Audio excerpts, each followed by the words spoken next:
Good information continuing the theme of eating and drinking, especially heading into the warmer summer months. We've got a cool one today, but things will be heating up, and it's easy to get outside and enjoy things and then forget to hydrate. Shara Aaron, a registered dietitian, is here with some great advice just in time for the summer. Hi, Shara. How are you? Good. How are you? Now, when they first told me about this, I thought, well, it's kind of a no-brainer, isn't it? You should drink when you're thirsty, but you're saying no, it might be too late then. Right.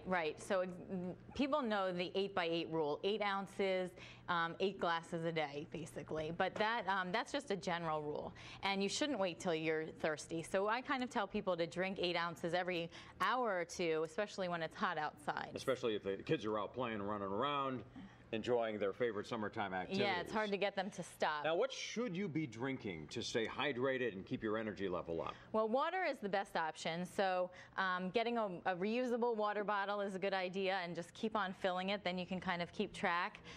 Kids, I think for kids, that's a great way to get them to drink water is they have these water boxes that are really like those cute. Juices. They do, but they're water, and some of them come in flavors, so if your kids like flavor, or they come in regular ones, so they don't feel left out when their friends are drinking those juice boxes.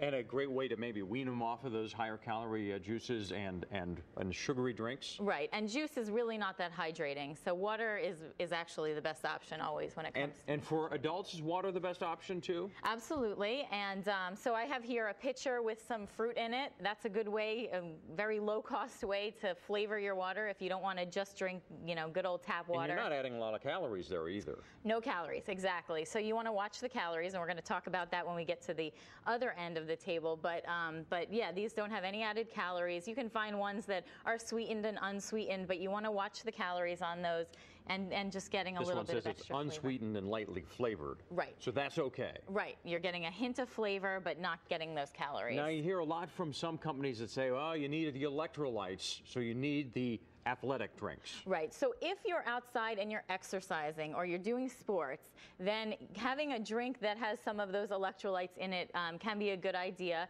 The other thing that's the advantage is because it's lightly salted, it actually makes you thirsty, so you'll drink more.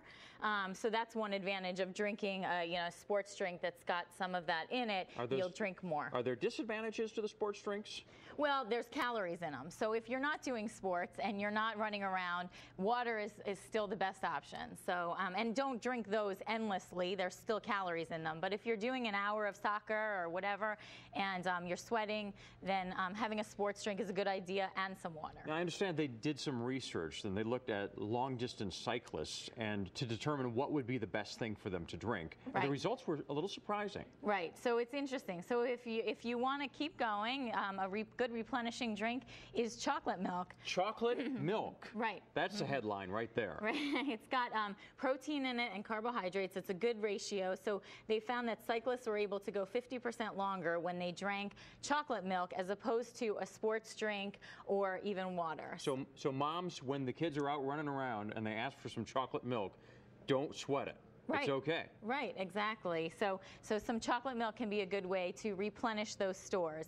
And I was saying that it's because they have some protein in them. Well, now they're making all kinds of drinks that have some added protein, and that's what you see. There's some packets you can put into water. Wait, this is a drink you mix up yourself? Yes, exactly. And it's got some protein in it, and so it can be used to tide yourself over, but it can also be used in a way to replenish those stores. If you head to the store, you might see something like this, which sounds very healthy.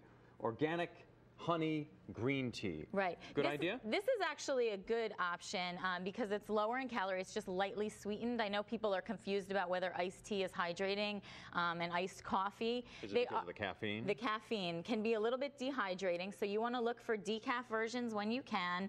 And they are still hydrating, so you don't have to avoid them altogether, but stick to the decaf iced teas and watch those calories. Again, there's a lot out there. You go to the shelf and there's tons with lots and lots of calories. You have helped us cut through the pack of stuff that's on the shelf. Shara Aaron, registered dietitian. We'll be right back with more of The 10 Show.